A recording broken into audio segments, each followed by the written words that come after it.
But here I want to talk about the cost of not filing a bankruptcy. I'd like you to consider that while you're trying to decide whether you can afford to file a bankruptcy. Think about the question, well, what's it costing me to not be doing this? Okay, here's just a few of the things I've seen. People will take a perfectly good tax refund and use the whole thing to try to get caught up on their debts. And when they're all done, they're still not caught up, and they're still in just as hopeless a situation as far as not being able to ever get caught up with these debts as they were before. I will see people using one credit card or one line of credit to pay off other credit cards or other lines of credit. And all they're doing is robbing Peter to pay Paul, and all they're doing is digging themselves in deeper. Worse yet, they'll have a little bit of equity left in their house, and they will use a home equity line of credit to pay unsecured debts. So here they're taking an asset that we could have claimed as exempt in the bankruptcy, namely their homestead. In Minnesota, you can claim over $300,000 of equity in a house as exempt and keep the creditors from taking it and keep the bankruptcy trustee from taking it. Taking equity that they could have protected in a bankruptcy, taking it out of their house by running up a debt on a home equity line of credit, which some people are in denial about this, but a home equity line of credit is a mortgage. Usually it's a second mortgage or a third mortgage, but it's a mortgage.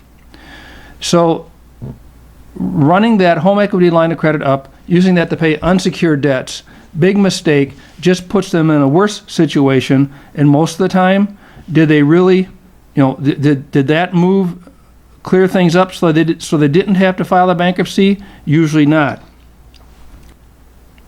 A lot of times, I've seen this one so many times. It's just painful to watch. In order to keep up the payments on the credit cards, some people will stop making payments on their mortgage. They figure they're going to get caught up on the mortgage somehow, but it starts, they miss one payment so they can use maybe somebody called from one of the credit cards complaining that they're behind. And they're so embarrassed, they'll take their mortgage money and they'll use it to make credit card payments instead.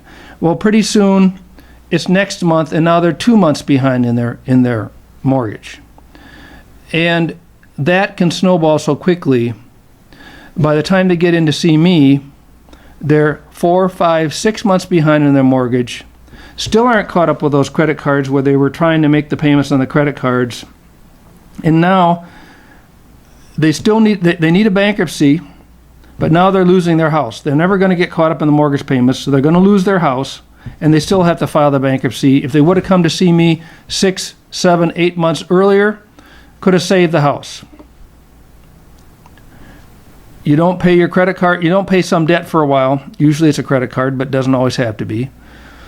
They're going to sue you. They're going to get a judgment, and after they get the judgment, if they can figure out where you're working or where you're banking, they're going to start a garnishment process. If they can figure out where you're working, they're going to garnish your wages, and usually they're going to take 25% of your take-home pay. Well, how many times can that happen where you lose 25% of your paycheck before it would pay the entire fee for filing a bankruptcy? I'll often see people borrowing from relatives. Mom is going to be very generous and lend you a lot of money or give you as gifts a lot of money to try to keep you up to date with your debts. And what happens there? Month after month, thousands and thousands of dollars go into debt payments, and the interest rates can often be so high that you're not making any headway on this at all. All that's happening is the inheritance that you were going to get from mom, you're spending the inheritance in advance, and you have almost nothing to show for it. I'm talking about people that eventually wind up coming in to see me anyway, the things they've done to try to avoid the bankruptcy before they finally gave up and decided, this isn't working, we better seek some professional advice here.